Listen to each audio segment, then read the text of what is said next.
তৃণমূল নেতা অনুব্রত মণ্ডলের পুলিশ আধিকারিককে গালিগালাজ করার অডিও ভাইরাল হওয়া নিয়ে রাজ্য জুড়ে শুরু হয়েছে বিতর্ক। শাসক দলের চাপে নথি স্বীকার করতে বাধ্য হয়েছে অনুব্রত মণ্ডল। অনুব্রত মণ্ডলের নামে অভিযোগ দায়ের করেছে খোদ পুলিশ। হাজিরা দেওয়ার কথা থাকলেও শারীরিক অসুস্থতার অজুহাতে হাজিরা এড়িয়েছেন অনুব্রত।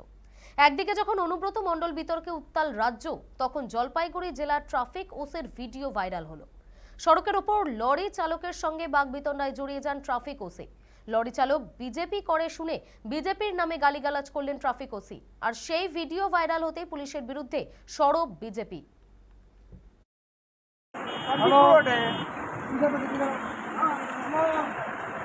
পশ্চিমবাংলার কিছু পুলিশ রয়েছে যে তৃণমূলের তাবেদারি করার জন্য ওরা সবসময় প্রস্তুত হয়ে থাকে।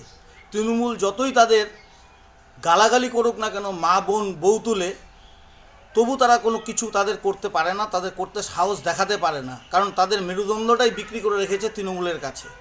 তাই তৃণমূলের ব্যাস পড়ে রাজগঞ্জের ট্রাফিক ওসি ভারতীয় জনতা পার্টিকে যেভাবে অকথ্য ভাষায় গালাগালি করেছে এবং সাধারণ মানুষকে যেভাবে অত্যাচার করে, তার তীব্র নিন্দা ও প্রতিবাদ জানায়।